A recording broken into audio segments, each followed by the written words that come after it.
The Johnson family had spent years searching for a home, and when they finally stumbled upon the old Victorian house in New Orleans, Louisiana, they knew they'd found the one.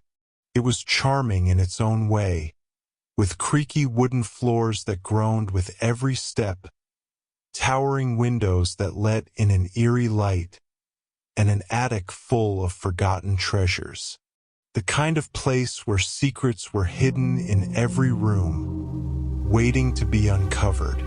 As the family unloaded their moving truck, their 8-year-old daughter Lily stumbled upon something peculiar while exploring the attic: an antique porcelain doll. At first glance, it was beautiful, its face painted with delicate details and its dress a faded shade of rose.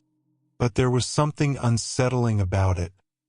The way its glassy eyes seemed to follow her movements and the fixed smile on its lips that made it look almost too real.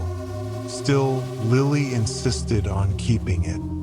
Despite her parents' concerns, they agreed to place the doll on a shelf in her room, thinking it was just a child's fascination. But that's when things began to change. At first, it was subtle. Lily would talk about the doll as if it were alive. "She says hello," Lily would say, pointing at the doll. Her mother, Rachel, laughed it off, thinking it was just a child's imagination running wild. But then, things started to get even stranger. Lily insisted that the doll had moved. Rachel would check on Lily each night, only to find the doll in a different position. Its head tilted, its hands shifted, or even standing on its feet when it had been sitting. When Rachel questioned Lily, the little girl swore she hadn't touched it. It was the beginning of something unexplainable, and the Johnson family had no idea how to stop it. One night, Rachel was in the kitchen, cleaning up after dinner, when she suddenly heard faint whispers coming from upstairs.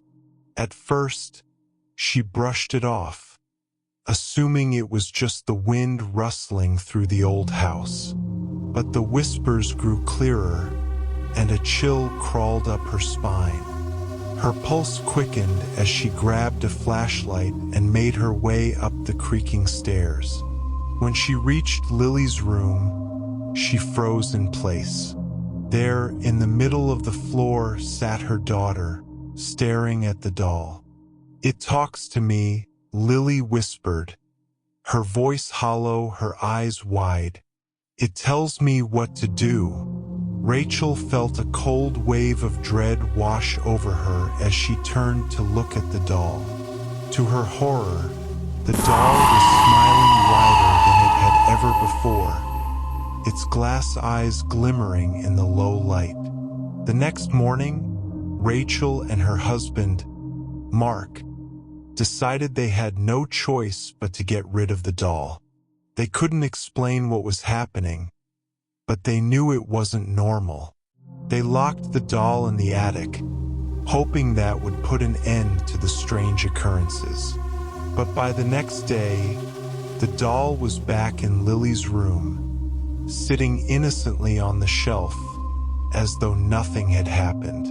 They tried again, this time throwing the doll into the trash, but when they woke up the next morning, there it was, sitting at the edge of Lily's bed, its dead eyes staring at them.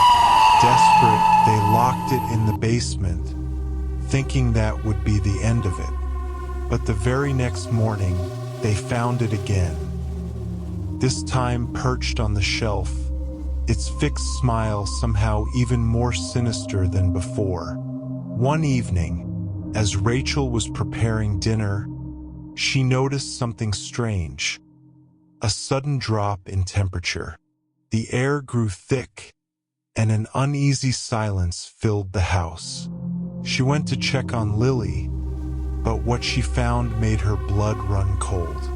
Lily was standing in front of the full-length mirror in her room, her eyes wide and vacant, her body frozen. The room had grown cold, and Rachel could feel the heavy presence of something unseen. The doll was sitting on the shelf, but now it looked different. Its smile was no longer a simple curve. It had stretched into a grotesque grin, its eyes glowing with something dark and malevolent. "Mom," Lily's voice broke through the silence.